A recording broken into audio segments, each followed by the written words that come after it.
Welcome to Decades of Horror, the classic era. It's hungry. It has to be fed constantly, or it will reach out with its magnetic arm and grab at anything within its reach and kill it.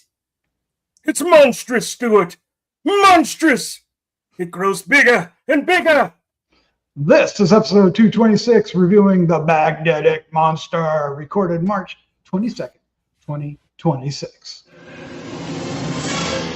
Gruesome Magazine. I am your host, Doc Rodden, and in this podcast we cover the good, the bad, and maybe even the ugly horror films since the beginning of time through 1969. In each episode we'll discuss the monsters, spirits, psychos, and villains that have haunted movie-going audience since the dawn of film history. Joining me tonight are my incredible co-hosts, starting off with Daphne. How you doing? She's awesome. Suspend us. Like, hey guys. What's hell? It's great to be back. I missed you guys, and I look forward to talking to you. Yes. Awesome. So you missed out on Pit and the Pendulum, but you're back for Magnetic Monster. Yeah. And I'm so glad that sorry, I'm spacing out. Crystal. Hey, Crystal, I'm sorry. It's been kind of a weird day. Crystal was able to fill in for me. That was awesome. She's great. Thanks, Crystal. Yeah. Thanks, Crystal. Thank you, Crystal. Also joining us tonight is Bill Mulligan, writer, director, special effects guru, all-around nice guy, and published author. Boing. Boing. Yeah. And I just came back from a trip to the zoo, so I am hurting. You walked that was miles a lot miles. of many miles to watch gorillas press their butt cheeks up against the glass. Hey, pretty sure it was deliberate. What's better than that? maybe lots of things. Everything. Also joining us is Chad Hunt, co-host of Decades of Horror 70s and 80s, as most of us are, and film producer director at Wreak Havoc Productions. I'll say it right one of these days. And comic book artist and writer. How you doing, sir? I'm tired too, man. All I did all day was press my butt cheeks up against glass. It all makes sense now. Exhausting. Oh my gosh. At least the glass was cool. Yeah. All right. Before, yeah. Oh, that was fun. All right, what we're going to do tonight, we're going to review the film, The Magnetic Monster. We're going to get into the film. We're going to discuss what went into it. We're going to look at the cast of characters. We're going to look at how it was promoted, the director, the cast, and then we'll wrap things up with some feedback, which we love feedback, and we encourage you to stick around for that. And also, hit the like and subscribe button, because every click helps us find more horror fans like you. So please subscribe. do we have to beg? I just did. Okay. Please. But yeah, let's get on with the movie here. Shenanigans. Tell your damn friends already. Tell them. All right. The Magnetic. I cannot say. Yeah, go ahead. Monster. This saved my life. It just gets all tongue-tied. The Magnetic Monster from 1953, directed by Curt Siodmak and Herbert L. Strock, who was uncredited. Story there. Written by Curt Siodmak and Ivan Torres. Story there. Cinematographer is Charles Van Enger. The cast includes Richard Carlson, King Donovan, Gene Byron, Harry Ellerbe, Leo Britt, Leonard Mudie, Byron Foulger, Strother Martin, who appears briefly in one scene as an airline co-pilot. Production company is Ivan Torres Productions. The release date was February 18th, 1953. The budget was an estimated $105,000. And the synopsis is: the Office of Scientific Investigation sends A-man agents to investigate reports of unusual magnetic activity in various communities. Amen. Yes, and they're also known as Amen, working title, and Implosion, working title. Yep. All right. So what we're going to do now is we're going to find out when we first watched this. What did we think of it? Does it hold up today? And Chad, sir, you picked this, so you are up first. This is the first time I've ever seen this movie. Nice. And I was scrolling through Tubi one day and said, this looks interesting. Richard Carlson, he's in there. So I said, this can't be all that bad. But no, I liked this movie a lot. The science, a lot of these kind of movies, the science just it's just so far out there. It's ridiculous. Made up. This had a little bit more believable, to me anyway, a little bit more believable plot, and a little more, the science was a little more, it's hyped up in the posters and the taglines and stuff like that, but I like the idea behind it, about this tiny piece of a new element that was created, is slowly eating its way into monstrous proportions and able to kill people magnetically. I found it really interesting. I liked it a lot. I liked the story. I liked the actors. I really liked Richard Carlson. Did I say his name right? You did. Richard Carlson and the lady that played his wife. They were great together. I love that. I love that. Yeah, I love that she was expecting a baby, or they were expecting a baby, because then you didn't hear a lot about that kind of thing in movies like that. So I thought that was cool. I thought it was shot beautifully, especially the scenes where they're in Canada and they're underground underneath that, and that big whatchamadoodle machine they were using to kill it just looked absolutely fantastic. I loved the shadows, the use of shadows in that. It reminded me of a silent film almost when it got to that point. I love this movie.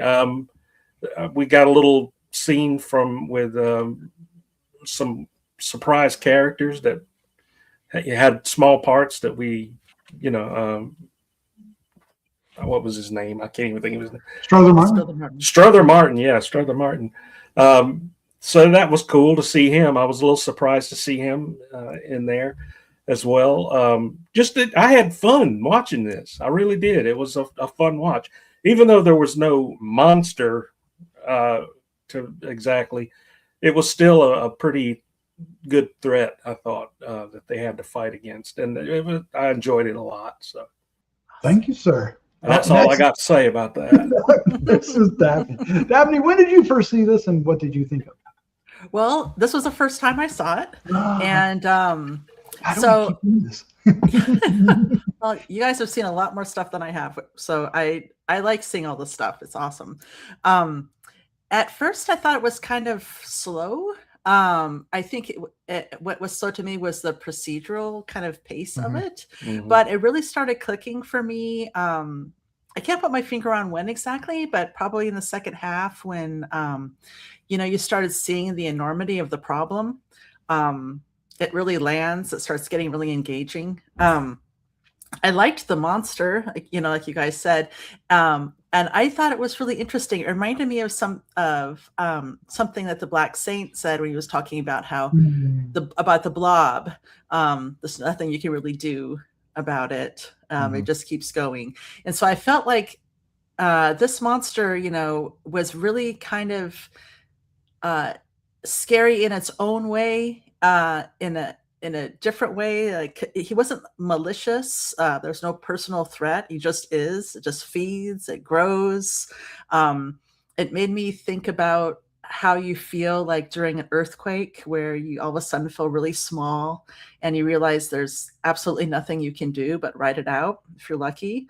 And that you can't always defeat it. I think we're used to monsters that we often can kill, or that we know what to expect. But these were the guys that, these were the professionals, and they they barely survived. It was they kind of got lucky.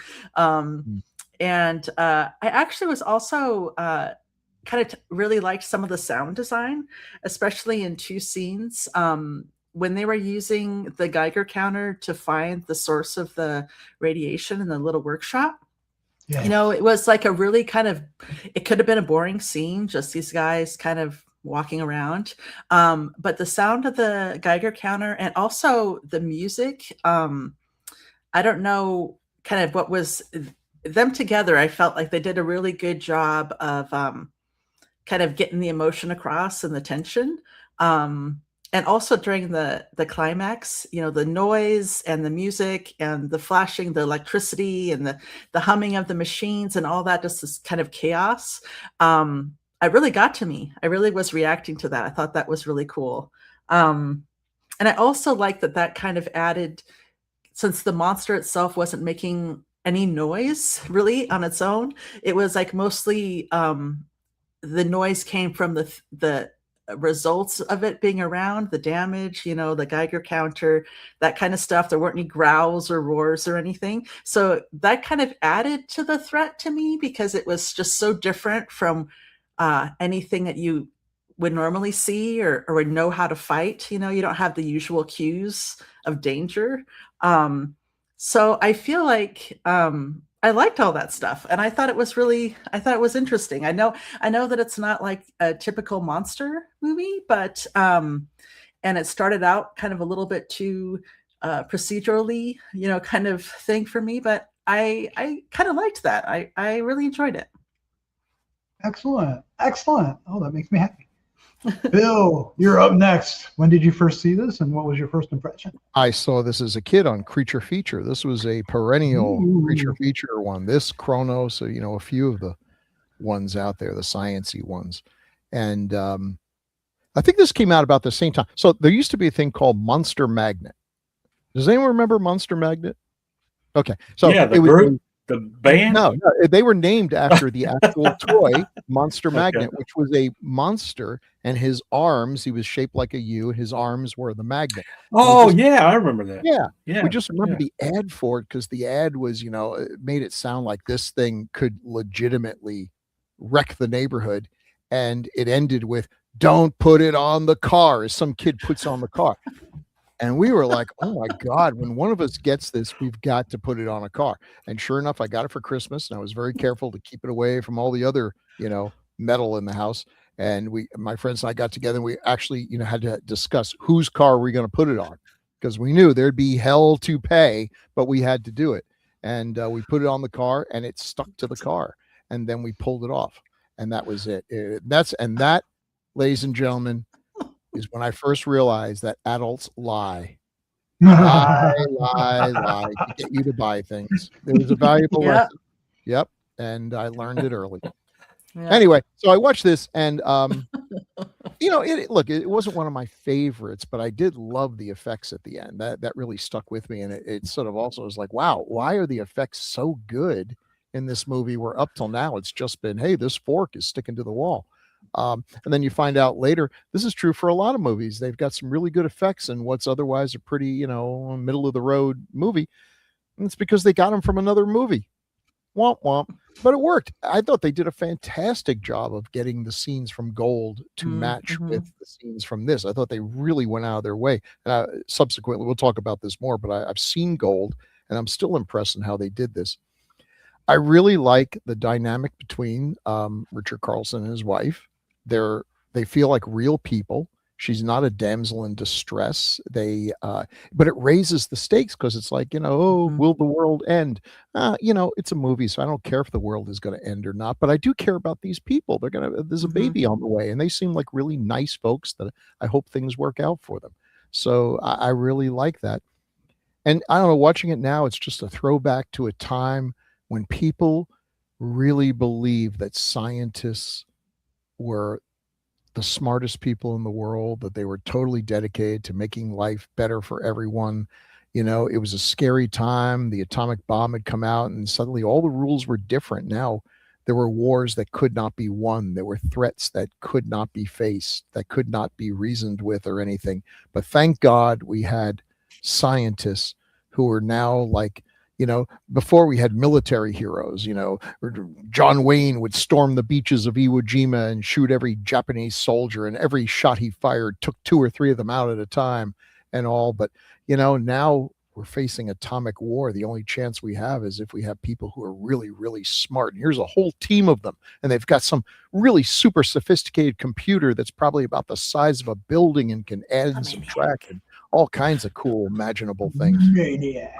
Yeah, maniac. And just looking at that, the sheer optimism that's there. And we don't have that anymore. But it's a cool glimpse into that time for all its weirdness. The Cold War had some interesting movies came out of this, so it was a lot of fun watching it again. It's the first time I've seen it in decades, and it was just interesting. So thanks for picking it.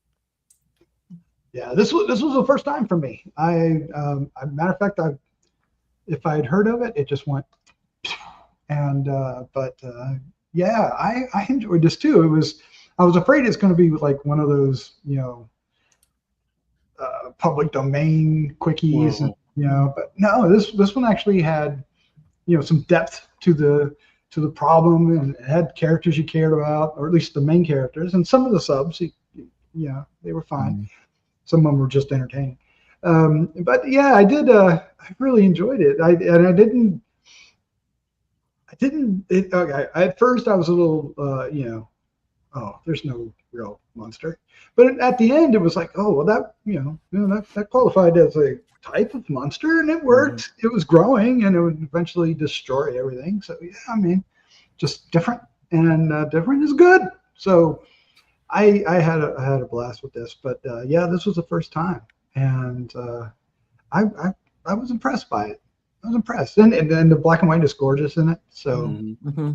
It very much is in those 50s, late, 50s sci-fi, strange threats. They're either threats from, this kind of stuff, or they're from outer space. Those are the most of the stuff we got until the end of the 50s, when Hammer said, "No, hey, we got monsters, man." Yeah. We had giant insects up until then, right? Mm-hmm. I love the giant insects movies, but this one. Yeah, it never caught my attention earlier, or if it did, I never remembered it. But yeah, it was a great time. I did do have an interesting story about the Maniac, because it was those old cards that they put stack cards and they go and they start separating them. I guess 20 years after this movie came out, my dad was working in computers up in Washington D.C., and they had a room full of these computers. They weren't quite as big anymore, but they definitely still had the cards. And he took me in to work a couple times, and they would just take these trays of cards and slide them in, and they just go, and that's what you did all day long. And it was fascinating to see that as a child, see what my dad did. Mm-hmm. Wasn't even 10 years old yet, and I was just like, wow. Yeah. So for the longest time, that's what a computer was to me. It's those things. When everybody said something about a computer, but yeah, and that's what this Maniac was, just much larger. Yeah. Much larger. So that was fascinating. And I didn't realize that the effects at the end were from a different movie until read the notes. But they intertwined them seamlessly. I agree. Mm-hmm. Yeah, you felt that they were there, and because the scenes that they have the characters in, when they turn around, it doesn't look any different than the scenes where this big, huge underground thing is that these Canadians have. Those Canadians. I'm watching. Blame Canada. But and I enjoyed that. They were like, "No, you can't just do that to us." Mm-hmm. But at the end, and we just walked in there. Yeah. No, you can't put that thing all the way in. It was great. It was a little comical. Just a little bit. All right. Well, up next. Poor Canada. We just walk right in there. Give us Greenland. We don't own Greenland. Shut up. Yes. It's not like that. Back It's changed at all anymore, right? Yeah. All right. So up next, we have a little segment called I got to push the button. Taglines with Chad.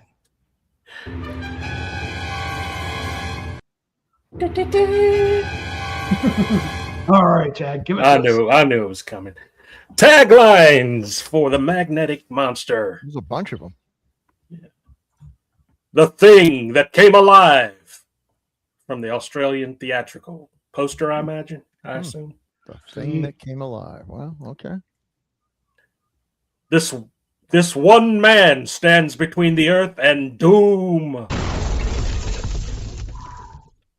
Wow. Look out. He's coming through the wall. Oh, yeah. All right. Cosmic Frankenstein terrorizes Earth. That's just stupid. Cosmic Frankenstein. That's a horrible one. It should be Cosmic Frankenstein's monster. Get it right for once. C. Terror sweep through the heart of a city in the dead of night, and sometimes during the day. It's hard to see in the dead of night. It is. I added this sometimes during the day. Oh. Because it happened, I don't think it all happened at night either Yeah, time. oh, Terror swoops through the heart of a city in the dead of night. Wow. Really pushing the dead of night. But they are. Yeah, that's when the terror swoops. Yep. C. The only man that dared to track the monster to its lair. What? Yeah, that's what I say. Frankenstein's lair. Yeah. Yeah. And the tagline that was so nice, they did it twice. Oh, no, it's there. Cosmic Frankenstein terrorizes Earth. It's still stupid. The Doesn't grow on astounding you. story of the thing that came alive. You're welcome. Go. There you go, Chad. Thank you very much. That, of course, was. It was all my pleasure. It was all your pleasure. Taglines with Chad. Chad's our hero, cool and rad. With him reading taglines, they can't be that bad. Sometimes they can. What? Sometimes they can. Okay. All right. Up next is our next segment we call Cast of Characters. We're going to take a look at the characters in this movie and get you to know the character and the actor, the face of the character. There's no magnetic monster. But we're going to go through the humans. All right. We're going to start off with Richard Carlson as Jeffrey Stewart. Dr. Jeffrey Stewart. Thank God for him. He's the only thing standing between us and, utter destruction from a cosmic Frankenstein. Yeah. I love that expression. Yeah. That slack jaw. Magnetic. This is his. Don't give me any back talk, you Canadian. Just turn the dial all the way to 11. How does magnetic work, boss? I can feel this magnetic power in my loins. This is a good guy. He's competent. He knows what he's doing. He's willing to make the ultimate sacrifice. He loves his wife. This is a hero. This is a very heroic. He had one great line in there that I can't. I'm going to be You're gonna butcher it. paraphrasing here, but he said something to the effect of, well, what if we get killed? Somebody said, what if we get killed? He said, then it'll be up to the people that come after us to fix it, So that was a great line, I thought. Yeah. And it showed where his mental state was at the time, even though, he was ready to do what it took to make the earth safe again. And that was very much the attitude, the portrayal of scientists. When scientists were the bad guys, and I one of the best examples is Dr. Carrington in The Thing. Even though he is the antagonist, other than The Thing, you see where he's coming from. His problem is that he's taken it to the extreme where science is so important that it's not just his life that he's willing to sacrifice, but the lives of everyone around him for the greater good, the greater science and everything. And then there's the crazy, insane scientists who just want to, turn people into dinosaurs or whatever. But I love how the movies back then. It's probably why I wanted to get into science. Unless they were mad scientists, and even the mad scientists were usually countered by the sane scientists who would figure out a way to, undo what they did. Scientists were really cool guys in these movies, and got way better looking women than what I've seen in real life when it comes to science. When grad students go running off to the bars afterwards, we were not, Yeah. Most scientists look like the old guy on the plane that had the selenium in them. Yes. Yes. We'll get to him. Not as healthy. Yeah. We should tell everybody that you teach high school science, right? Yeah. Mm-hmm. I thought that Richard Carlson did a really good job. It was like so natural and warm and smart. I really enjoyed it. Mm-hmm. It was a great character. I love we talked about it before, but the relationship with him and his wife was really fleshed out well. He kept asking her when she was going to get fat, because she was expecting, and he tried. She switched plates with him because he had more on her plate. So when he wasn't looking, she switched plates with him. That kind of little details like that make them just feel like these are normal people and real people. I really dug that about those characters. And they had really good chemistry too. The actors together. Yeah, they were charming. Yeah. The actress, the devil. Jean Byron as Connie Stewart. She's great. There's only one moment in this movie that made me go, I hate it when they do this, where he's just basically said, man, if we don't figure a way to make this work, it's the end of the world. All right, so the stakes are pretty damn high. And then the phone rings and she's like, oh, Bob, don't answer it. What? No. What do you mean? Don't answer it. Did you? What does the end of the world mean to you, girl? Yes, answer it. In fact, why are you here talking to me about the color of the curtains we're going to get from your child who may never get a chance to live because the world may end? If you just go to the office and don't come back until the magnetic monster's been defeated. Geez, we'll argue about the paint on the walls later. Let's buy a house first. Other than that. She seemed perfectly fine to have him at work. It was like, okay, I'll drop you off. All right, get going. Let's go. I got stuff to do. It's almost like I thought she was gonna like burn rubber or something pulling out if she dropped him off. Yeah, she seems like a pistol. I wish they'd made other movies with these two. Because there is a loose trilogy, or I guess, of these OSI scientists on the march kind of things, but I wish the two of them had stuck it out. Yeah. And then we'd see their kid, and the kid would grow up and he'd have a chemistry set, and it would basically be like the Thin Man, only with scientists. Right. Yeah. It seems like they wanted to make a series out of it, didn't it? Yeah. And they had their trusty friend, co-scientist, King. What a great name, King Donovan. Yeah, Dr. Dan Forbes. That's the greatest name ever. Be like King Mulligan. That'd be awesome, right? Either one of those names is great, but put it together and he's King Donovan. Yeah. And you can tell he's smart because he's got glasses. Yes. Yeah. And a tie. And the teardrop shape. And a vest. Yeah. They're not stylish. They're functional because that's what matters, damn it.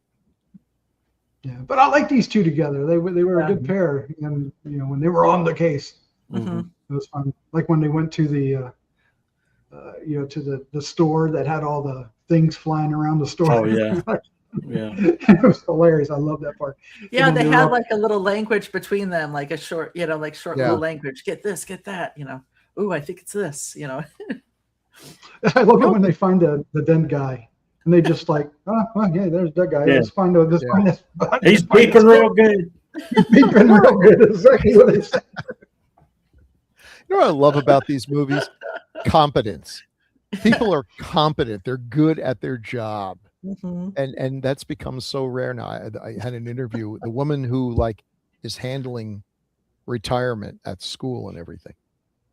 That is the most competent person I have run across in years. It was such a joy to have her, just like she'd done all this math and was handing me things, and I was just in awe of this woman who had retired herself a few years ago, and they brought her back. They need her. And it's like that. You love that in these. Everyone, even when they're hit with a mystery, they don't throw up their hands. They don't immediately start trying to blame someone else. They just, roll up their sleeves and start, digging into things, even though what they're digging into is highly radioactive. They get the Geiger counters like tick, tick, tick, tick. Oh, this is incredibly bad. It's like, yeah, for you, but they don't seem concerned. It's their, I liked him though. I liked him. Yeah, he's great. Yeah, he's great. Yeah. Then they had a boss, which was Harry Ellerbe as Dr. Allard. He was the man in charge of the A-men. Yep. He may not be the best scientist, but he's a good delegator. Yeah, he was. Well, that's what he's supposed to be. Yeah. It's like, I don't know radiation from magnetism, but you know what? I know I got a good team and they can take care of it. I'm going to supervise. Yeah. I feel like there was a nice cohesion, believable that these people worked together, that there was this office, that there was procedures that they followed, call the boss, this or that, I always love these movies too, when someone just picks up the phone and knows the number of the person running the electric, the electricity. Oh, yeah. It's like, I'm going to call the president of the electric company or whatever, and just doot, and then I have him on speed dial. Actually, they don't know all that, but the woman Gertie, she does. Gertie, and she knows where to put those things. And Kathleen Freeman, by the way. Yeah. Did we have a card for Kathleen Freeman? We don't. I failed at that, but yeah. She didn't get good credit. She's not on the main page. She should have been. Mm-hmm. Yeah, she had a pretty memorable line when how long before you started to get fat when you were pregnant? I've always been fat. She looks so sad saying it. Yeah. I liked it when Richard Carlson comes in. It was kind of like when everybody's trying to get away and the office is completely empty and she's not there, and it just felt empty as well. Yeah. Without her presence. Yeah. By the way, folks, if you go to your secretary now and the word "fat" comes up at all, expect a few emails from HR. Don't do that. Best not to do it. No, that's true. It was a different time. Body. Yeah. Suck it up. Definitely don't boop them on the nose after you've insulted them. Yeah.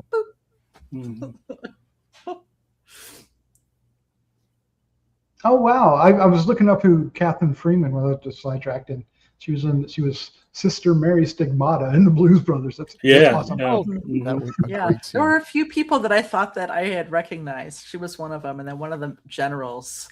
I felt like I know I've seen him before. Sister Mary Stigmata. The store owner, I can't remember his name. Yeah, he looked. Yeah, there was. I mean, he was in a lot of the Our Gang, the Little Rascals. Shorts. Yeah, he played Spanky's dad in one of them. His hair was black and he had a mustache, but that was him. Yeah, if Jeff was here, he would know everybody. That whole scene in the shop was funny too. Yeah. Yes. Here, watch this. And he puts the iron on the table and goes, I'm calling the police. This is just too much. I liked it. Speaking of Canadians, here's this is Dr. Benton from the Canada, right? Leo Britt. I'm so sorry. I love this expression. That's a nice expression he's got too. His hair's all. He built this awesome machine that probably can run every toaster in Canada for the next 500 years. Right. And then a bunch of Americans come blundering in there and basically, how high can it go? 30 million RGMs. Well, we're going to put it to 50. That'll blow it up. Yeah, that's the price that's the sacrifice we're willing to make. Hey, it's my machine. Jeez. No. You can build another one. Meanwhile, Canada's GDP is in the toilet because toasters don't work for years. Yeah. Oh no. Had to come up with protein. How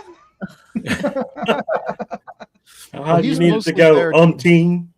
Yeah, he's But mostly this- there to fill in the role of the character in Gold, who does, you know, basically the same thing, tries to keep Oh, people from does he? shutting down his machine. Yeah. Oh, okay. Yeah, I don't know if I saw that expression. Oh, that's yeah, he's upset. No. How do you think I got these scars? He doesn't make it out, does he? I know. No. No, he No. goes When back the in. door Yeah. shut, he's stuck in there. You should run. I mean, He he is. build a new one. You can understand where he's coming from. You know, I mean, it's like it's going to explode. You Yes. told me zero about why you're Yeah, here. what that's you're true. doing. They could have explained what, like you'd hope that if they explain, oh, by the way, if this doesn't work, it's the end of the world. Right. What about my machine? When the world ends, your machine will stop working. Okay, so we're all in this together. But no, they didn't have time. But that's an honest reaction. Exactly. You know, he spent his life building this machine, Yep. and the end of the world seems to be off in the ether somewhere. Yeah. And that doesn't compare to the Good point. 50 years I've spent building this machine. What do you mean the end of the world? But if they had time, they could explain, listen, dude, the world is going to be saved and your machine is the thing that's going to do it. Canada will be naming schools after you for the next 10,000 years. All right. Yeah, they forgot The to guy do who that. made the machine who saved the world. Just sit over there and shut up. Instead, he's making this face to everybody. But they did do the thing that they did in Frankenstein's castle, and that's they put a big thing, a lever in there, and the Yeah. lever says danger, Danger. Oh, and you so get perfect. to Do the not lever, you press. push it all in. No fail safes. Come on. No fail safe. No No fail fail safes. Push the iron cross. What in does this as hard as button you do? can. Yeah, they had an iron cross there. Wow, like as if it were German. And then this Oh, guy, you idiot. Leonard Mudie as Howard Denker, excuse me. Great expression. Oh, yeah. Brain melted. These all have great expressions on them for some It reason. does need look to like You need to make baseball cards of all these. absolutely. This guy has no excuse. It's 1953. Now, when the Curies first discovered radium, a substance that actually glowed in the dark, people were they were ignorant back then, and they thought that because it glowed, it must be good for you. Because, like a pregnant woman glows, but that's a metaphorical glow, whereas radium actually glows in the dark. And they would expose people to radium if they were feeling sick, and people would feel better because they were told, "Hey, look, there's this amazing glowing thing you stare at. It's like, oh, wow, I feel better." And Power of suggestion. the power of suggestion. But then the power of reality was they just got shot with about 11 quadrillion, radioactive particles. If what was going to kill them didn't kill them, the cancer would kill them. And they end up But this looking guy like this guy. by this point, they knew that anything past uranium is radioactive, and radioactive, it isn't good. It's not great. If you don't know the story, Google the Radium Girls, ladies and gentlemen. If you want a real horror story, Google the Radium Girls, and get ready for an eyeful.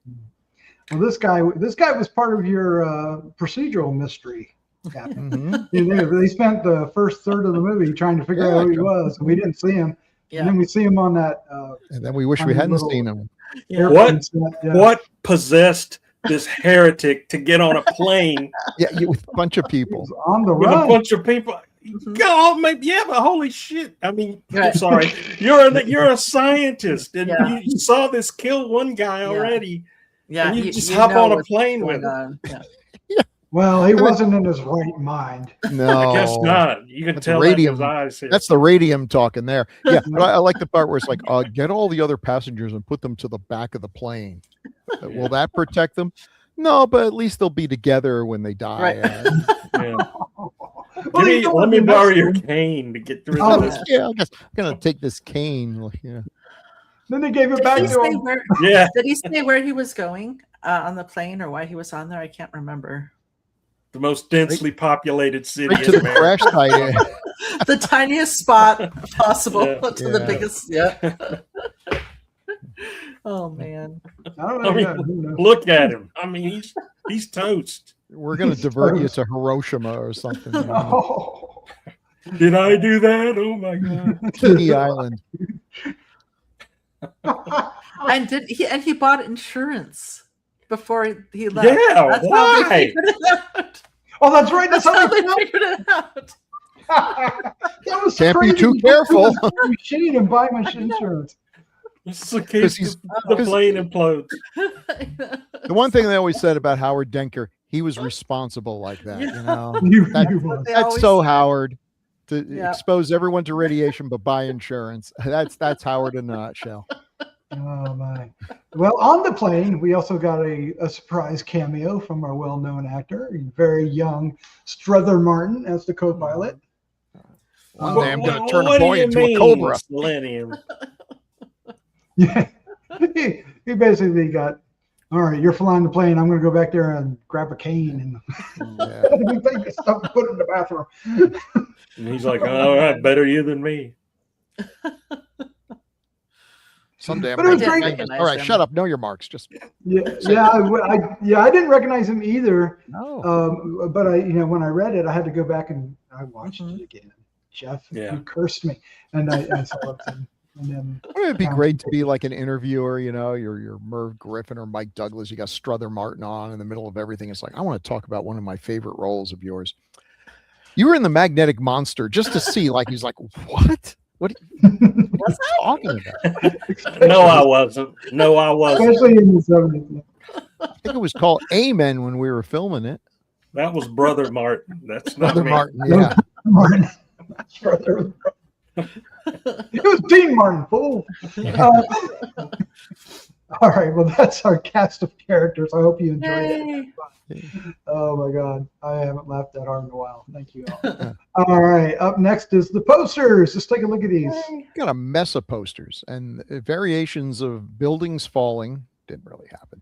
And guys in, really high-tech clan outfits or something. I don't know. It just, yeah.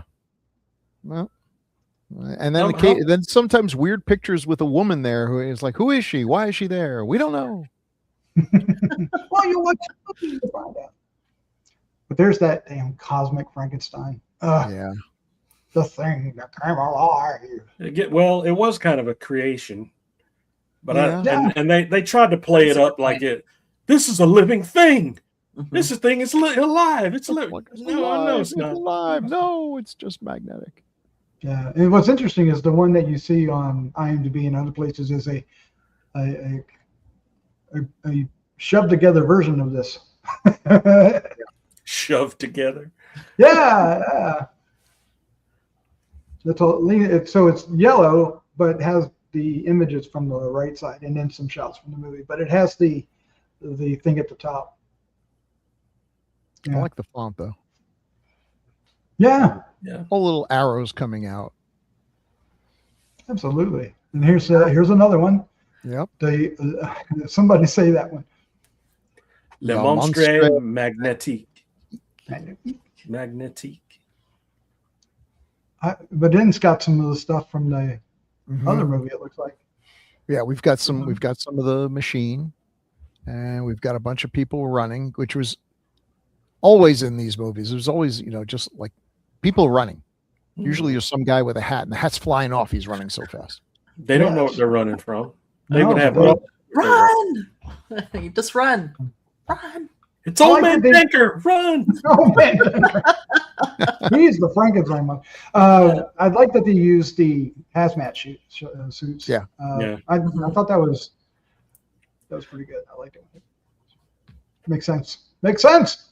Leaving There's their another face one. totally exposed. Now, okay, so this one, who's this woman and why is she screaming? Why is her head so big? Monstro Magnetico. Was Made Phyllis this woman Diller big. in this movie? As Yeah. well? Oh no, might be. Yeah, and then the buildings are falling over. Right. I guess they would have if they Yeah. big enough.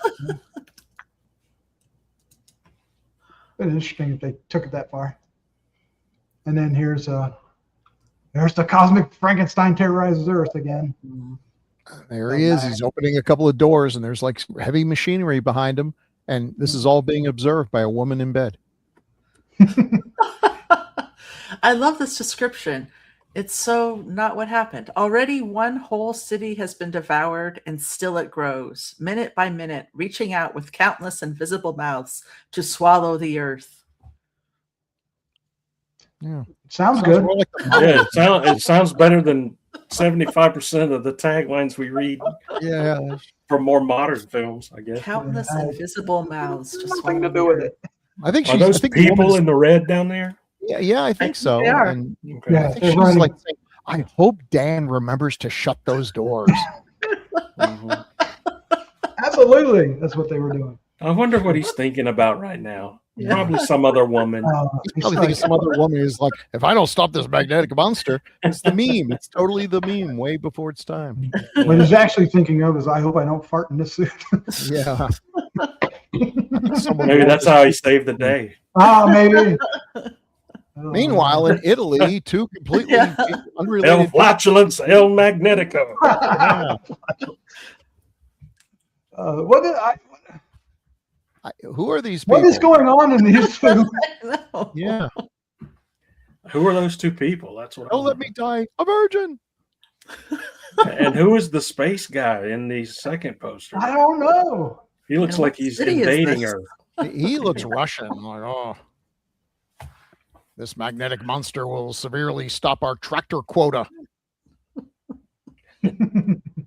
Rocket ships taking off into outer space. I know. Yeah. It's like, oh man, it'd be a Got to great get away movie. from this Wasn't this- magnetic monster. Yeah, I yeah. wonder how many people. Looks how like a many people poster were for a different disappointed. movie. Yeah, it does. I wonder how many people saw this and went in and went, "That wasn't a movie." Where was the rocket ship? Yeah. No, here's my favorite though. I just love Gisley Cuvette. I don't know what that means, and I don't know That's what's the name of the hero there in the public.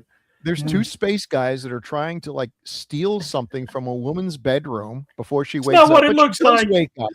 And, She's and, watching it. and she's like, "What the hell, guys?" And he's like, "It's not. Don't go back to sleep. It's okay. Everything's fine. And It's he's all hiding a what they're stealing. dream. It's all a dream. We'll laugh at this in the morning."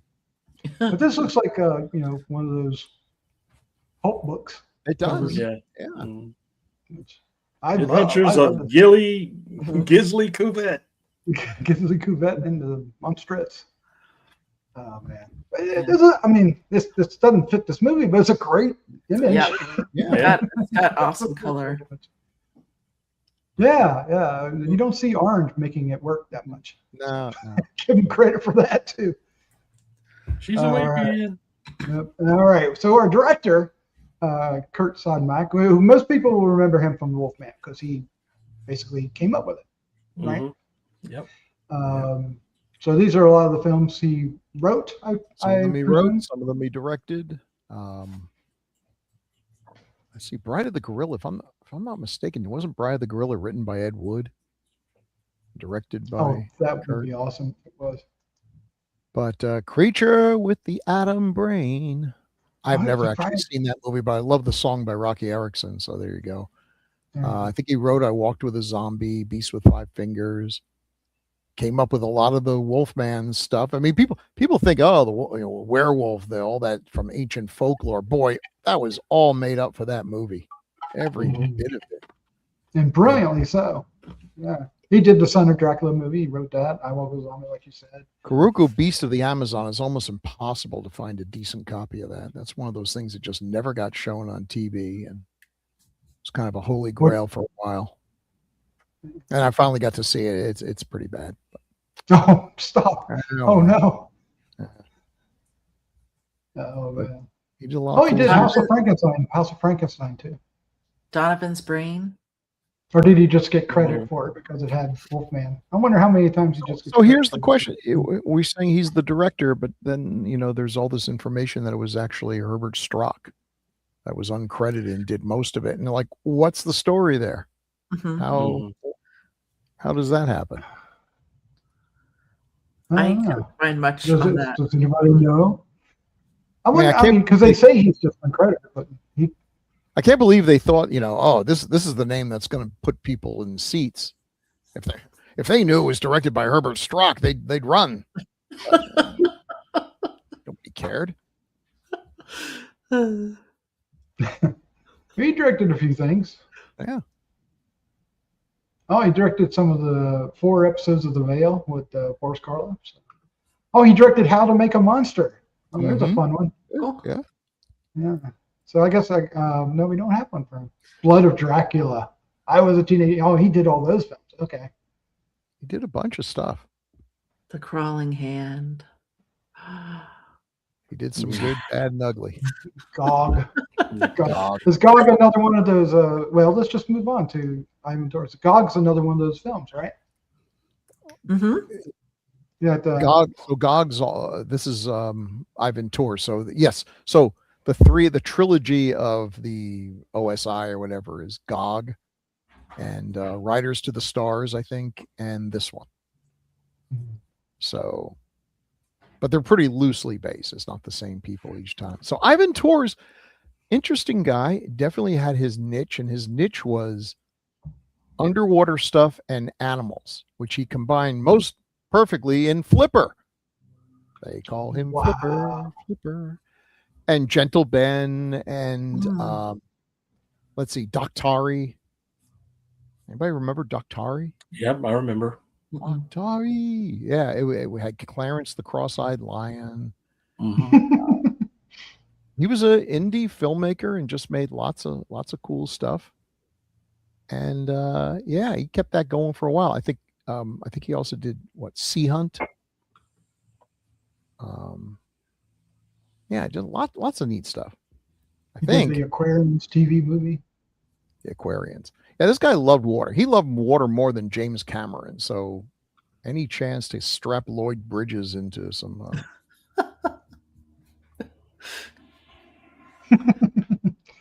I was just going to say that Herbert Strock, it's as according to Wiki, it says he was the assistant editor of Gaslight, which is pretty cool. Oh, really? Wow. Oh, that's good for him. All right. Moving on to the actors, we start off with Richard Carlson, who every monster kid knows because he's did so many of the cool monster movies of the time. This is just 3 of them. 3 things he did. There's more, but one of my favorites, Valley of Gwangi, of course. And that top photo is from the colorized version of the Magnetic Monster. Yes, they bothered to colorize this. I did not see the colorized version. It's only worth watching for the final sequence where the machine is like, okay, it looks very pretty colorized. But I don't remember who he was in Gwangi. Who was he? I think he was the hero.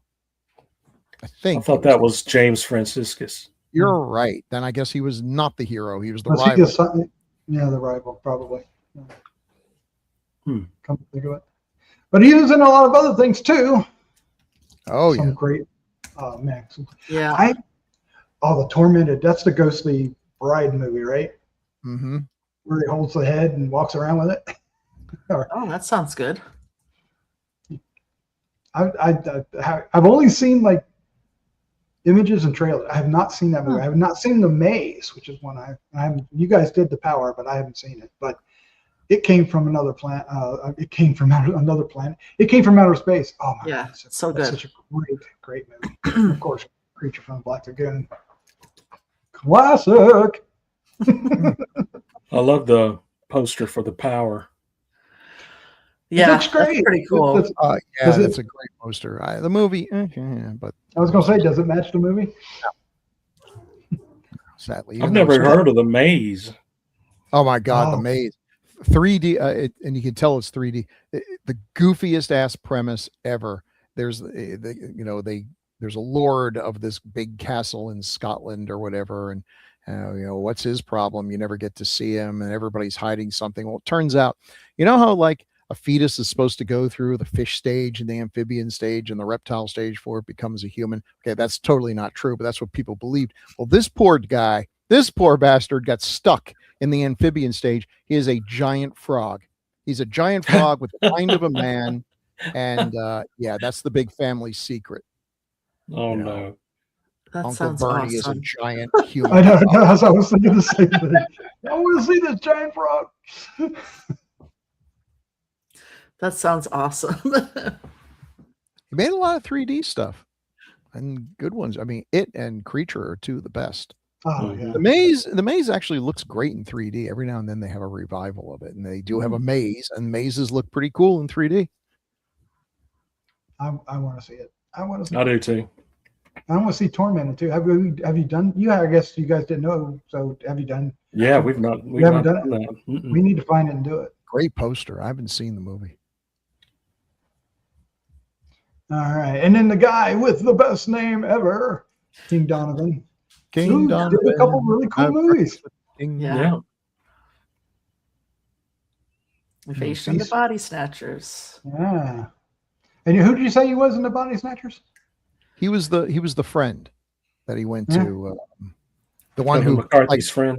Yeah, the one who goes off to get help and then comes back and it's like, just sit next to the pod. Everything will be fine. Like, oh no.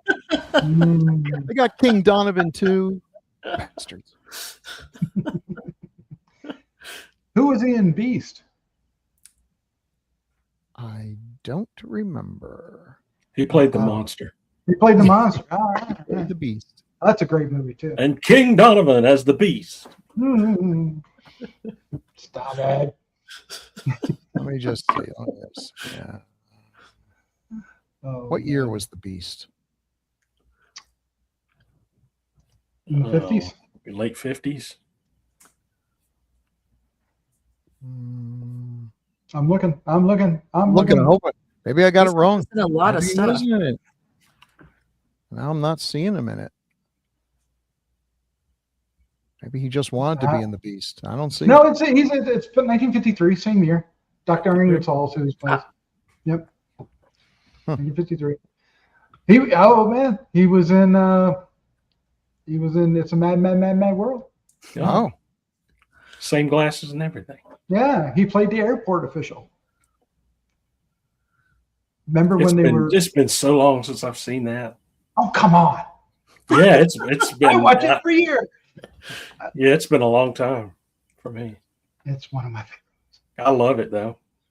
Oh, I would make an argument that we should do it on the classic era. There will be an argument, all right. Hey, this is all fantasy. It would never happen.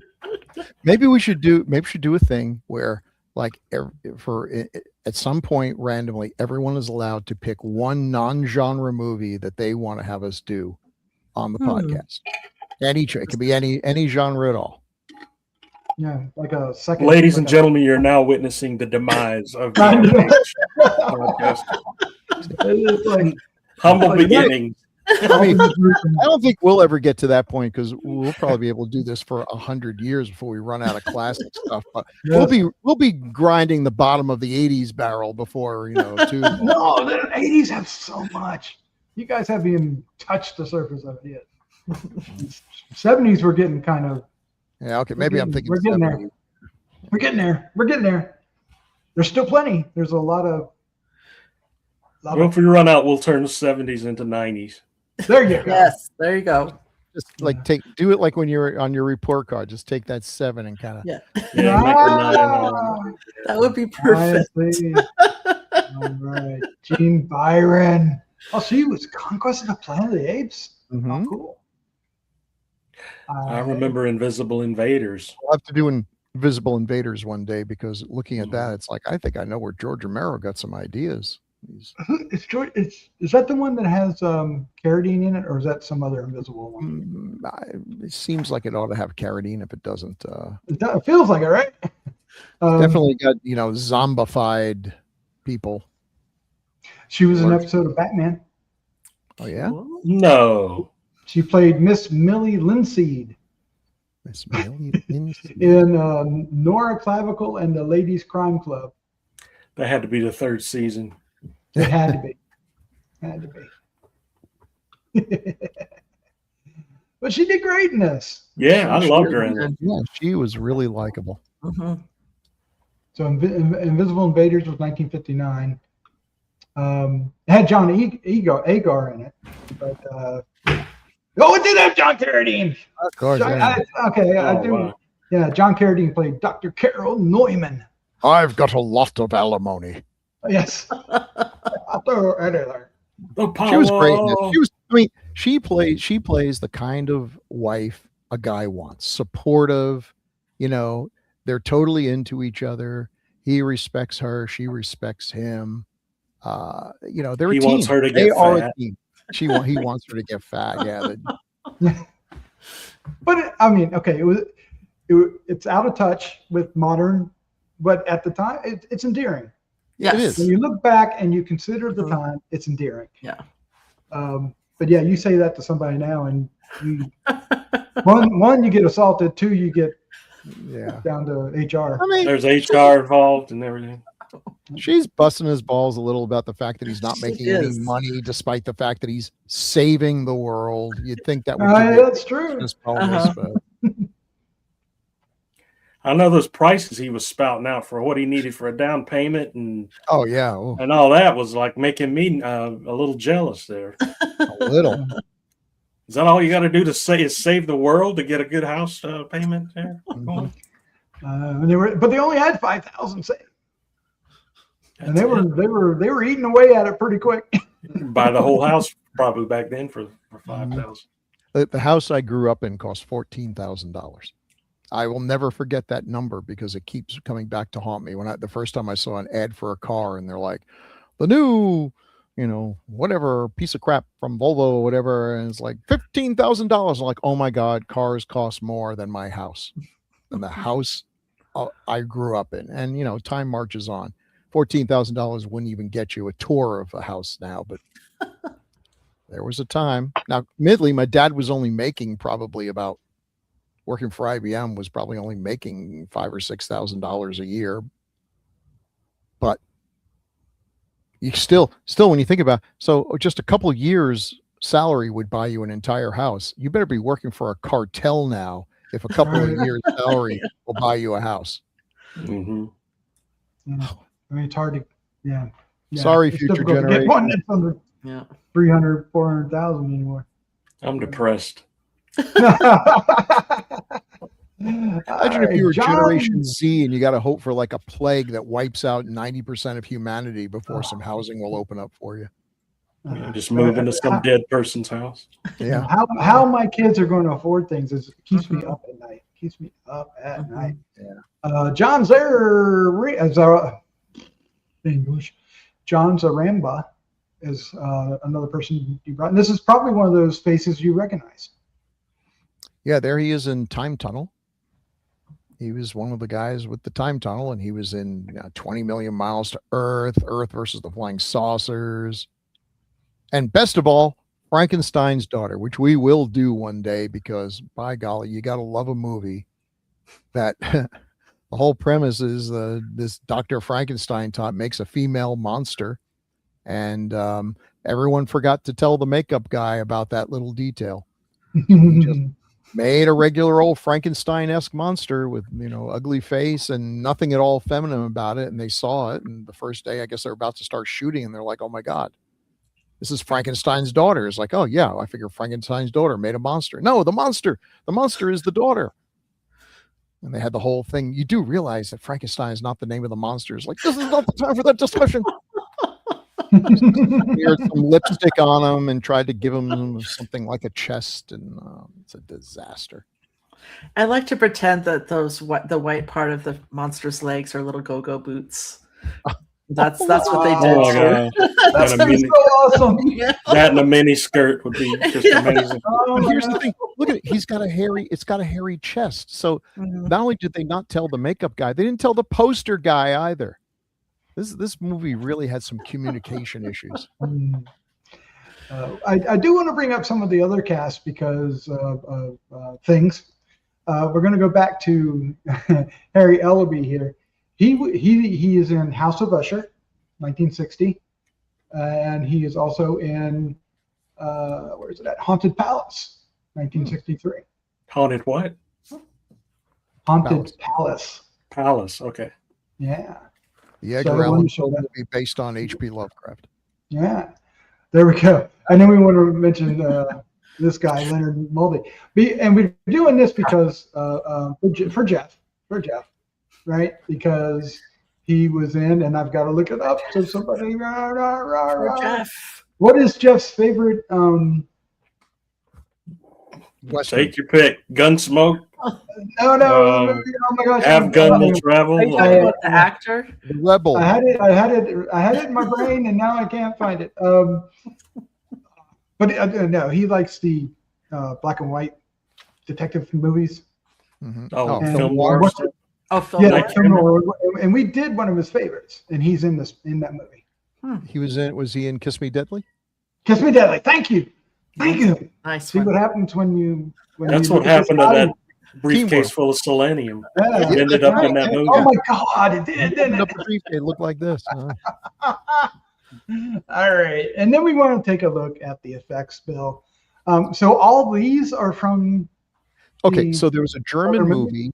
The Germans. I mean, there was a time, even right? up to through the Nazi times, the German film industry was given a lot of money and influence because the Nazis, understood that it was good for propaganda. But even before that, you got things like Metropolis, just amazing, technically brilliant stuff. And Gold.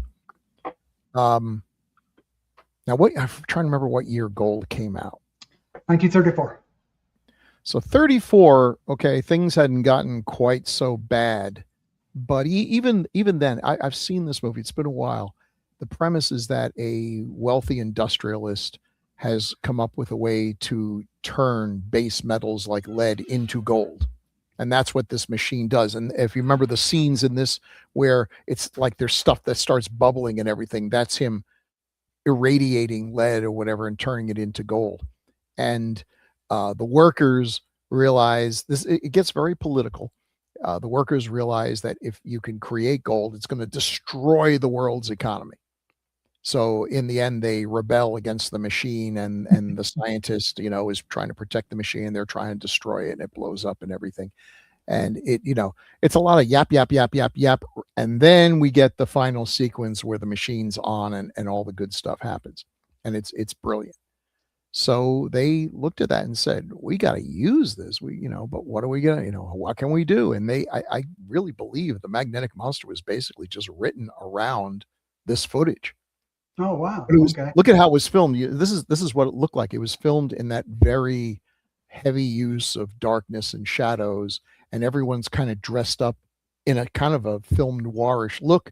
So it was pretty easy to replicate it. Just, boost up the darkness, crush the shadows and have everybody dressed up that way.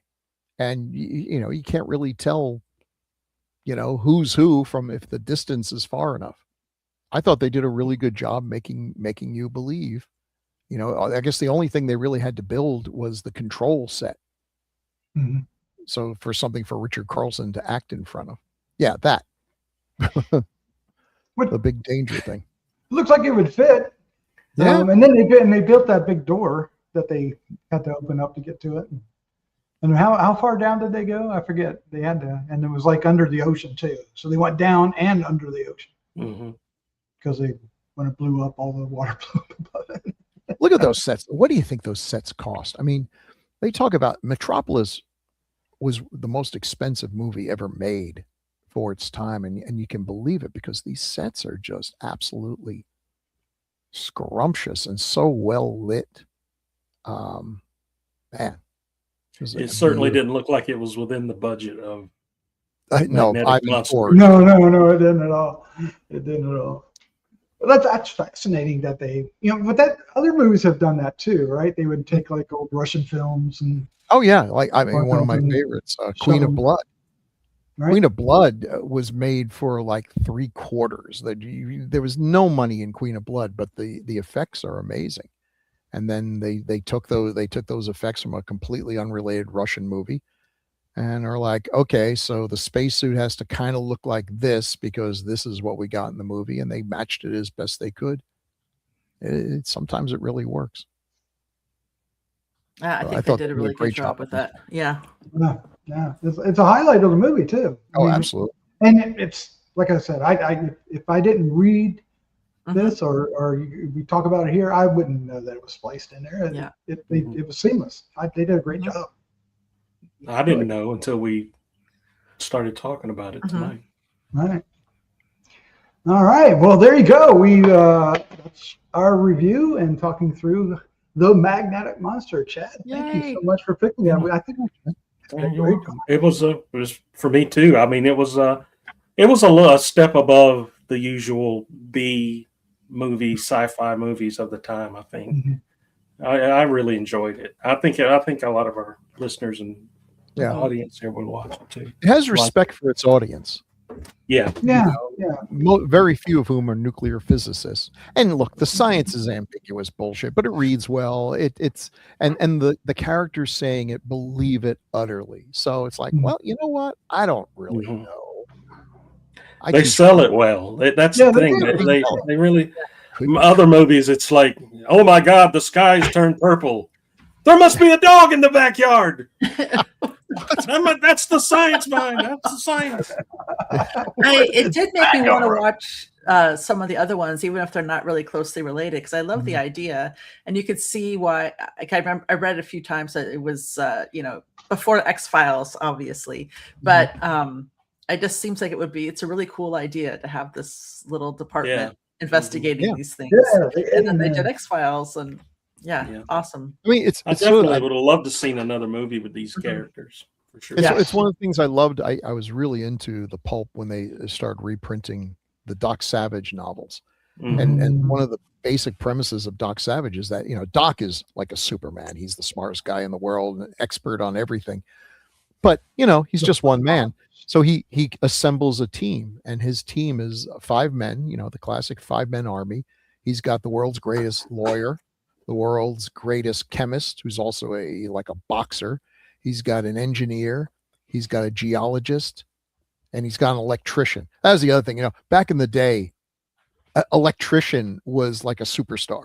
Making, you see this in movies every now and then. There's one of my favorites that we will do one day called Madam Satan, which it's, oh man. But there's like a song and dance. There is a tribute to electricity. And perfect. You're like, oh man, something we totally take for granted now. But back then, if you could just sparks come out of your hands, like you're a wizard, Harry. It is great. So yeah.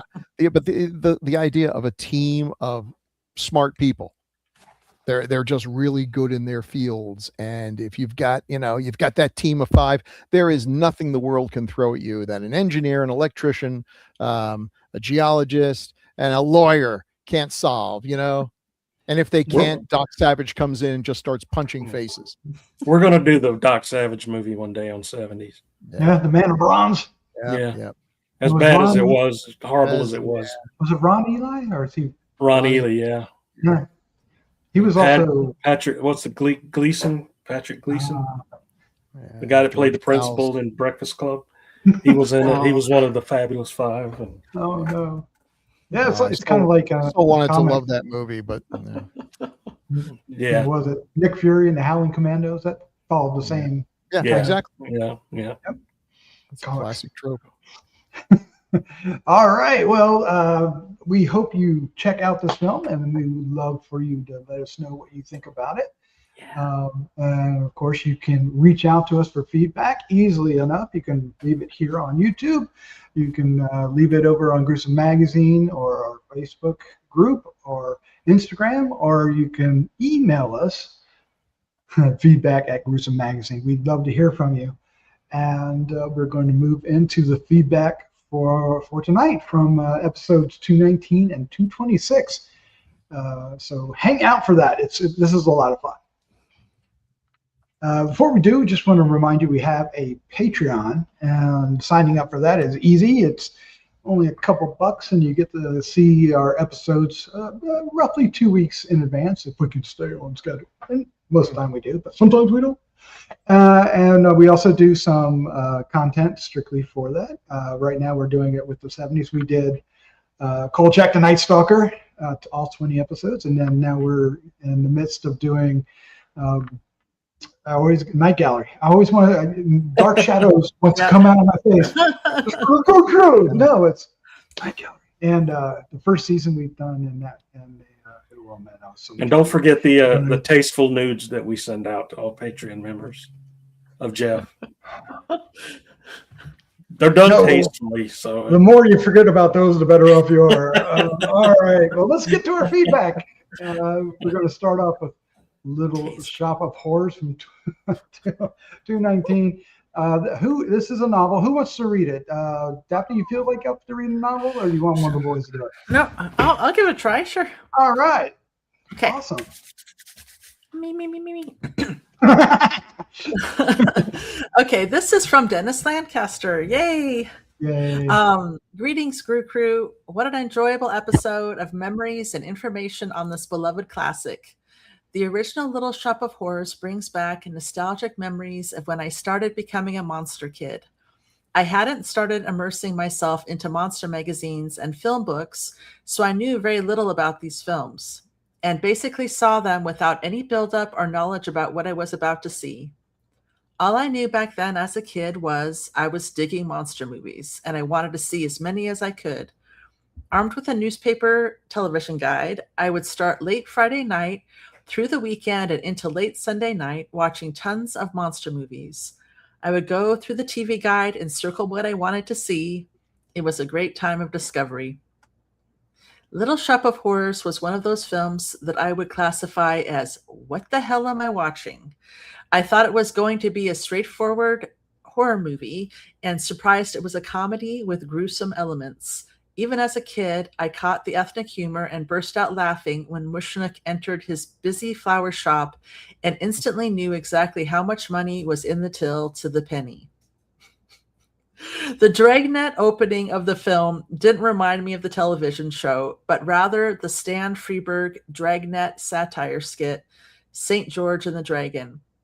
In fact, I felt the vibe and look of the film reminded me of most of Mad when it was an EC comic book.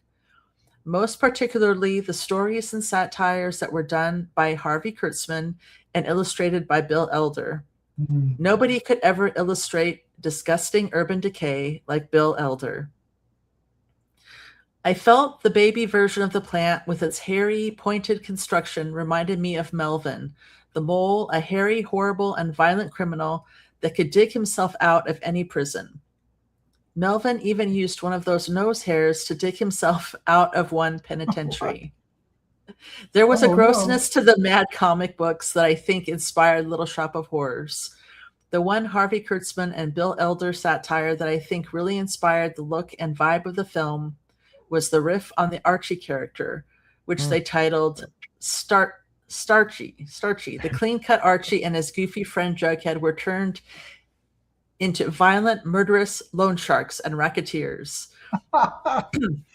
As hilarious as the satire was, there was also an edge of horror to it that I feel was an inspiration to Little Shop of Horrors.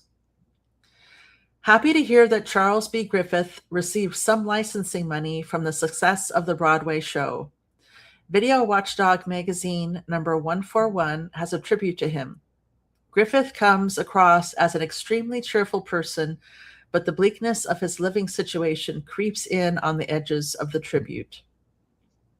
And speaking of the musical, entering our 24th year of renting out our Little Shop of Horror puppets, we have 4 sets of them, and while doing repairs and restorations to get them ready for the rental season, I've been listening to this enjoyable episode. Not once, but twice. Having done this for 24 years, I feel I need to weigh in on a few things for those considering doing the musical. In regards to quality control on the puppets, unfortunately, this is not always the case. We've had to do emergency rental because the official plants were either in an unusable state of disrepair or the plants were simply double booked. This apparently happens more often than you think. Someone sent me a video showing other plants that were done with little thought or care. In fact, one production featured plants that were done with cardboard cutouts. Shipping and the cost of shipping plants can also be a hair-pulling nightmare. Sorry. Even with the best plans and attention to detail, you are at the mercy of who does the shipping for you. Plan carefully and expect delays. Also, depending on the size of the plant, the cost of shipping can be astronomical, almost as much as your entire production. There was an episode of A&E Shipping Wars that involved the shipping of a large set of Little Shop of Horror plants. Interesting. Shameless plug. If you're planning to do a production of Little Shop of Horrors, contact us at intermissionproductions.com. That's at intermissionproductions.com to see if we can help you. And those look amazing too, by the way. Check it out for sure. Saddened to hear the passing of Lyle Conway. He did a magnificent job on the plants for the Frank Oz's film version of the musical. Absolute genius of design and execution. One of the pinnacles of both puppetry and practical effects. The Blu-ray of the Frank Oz film is a must, as it reinstates the original ending of the film that was shown only once in San Jose, California, when the film first came out. An absolute celebration of puppetry and miniature effects. In the spirit of the dark comedy nature of the original Little Shop of Horrors film, I'm grateful my little October health escapade didn't happen while I was working inside the plant doing repairs. I don't think my wife would have appreciated finding me toes up with my legs sticking out of the mouth of the plant. No. I don't think I could live that down. Well, you know. Best wishes and continued success on the channel. Oh, very, man. very cool. Thank you. Thanks, Dennis. Thanks, Dennis. Hope you're feeling better too, man. Yeah. Yeah. Awesome behind the scenes there. Yeah. Same. Great. Thank you. Chad, you're up next. This is episode 226, Pit and the Pendulum, from Rosano Macchioni. Rosano Macchioni says, Il Pazzo e il Pendolo, Pit and the Pendulum. Italian fan of Roger Corman and Gothic horror, and Barbara Steele, who was discovered by Mario Bava in Black Sunday in 1960. The Italian Scream Queen, and my second myth, Vincent Price, Karloff, Lee, and Cushing. Yes. Yeah. Very cool. I very love Barbara cool. Steele. Yeah. She too, man. She is amazing in anything she's in, I think. We should just do a special on her. Yeah. Yeah. All right. Up next is from, tell me, Chad, how do you say this again? Jose Luis Herrera Lepron. All right. Bill Mulligan. Take Chris us for away. short. Yes. Take it away. He says, I feel I'm going to be beaten up for this, but this isn't my favorite of the Corman Post cycle. That honor belongs to Mask of the Red Death and followed closely by House of Usher. I enjoy it, but mostly for the final 15 minutes when things just blow up. Price is gloriously over the top, let off the leash, so to speak, and it's terrific. The rest, not so much to me anyway. I feel the performances of Carbone, Anders, and especially Kerr are just not very good, and it kind of stinks things up a bit. Far from bad, but not my go-to. Fair enough. I agree with that. I agree. All We're not right. going to beat you up this time. No. We'll put it on the side. Just We'll bide hold our that time. All right. Well, thank you, Dennis and Chris and Rosano for your feedback. We love it very much. Thank you so much. Of course, we do these episodes every 2 weeks, and coming up next is For the Classic Era, is a film chosen by Jeff Moore. He will be returning. Yay! Oh, man. He was having so much fun, too. And he's going to give us so much crap about missing all the people that we did. All right. But his choice is from 1943, The Leopard Man. The Leopard Man. All right. Yeah. Come back with a stinker, why don't you? Oh, Yeah, no, really. is it? No, I haven't don't seen know. it. I'm just It's bitching at Jeff. it's my least favorite Val Lewton, but it's got one great scene. Okay. So yeah, you'll Well, Val know it when you Lewton see does it. Unfortunately, it's great one of work. the first scenes. So Oh, no. Way to set us up. Yeah. All right. We'll be back in 2 weeks to do that. And everybody be prepared to say hello to Jeff.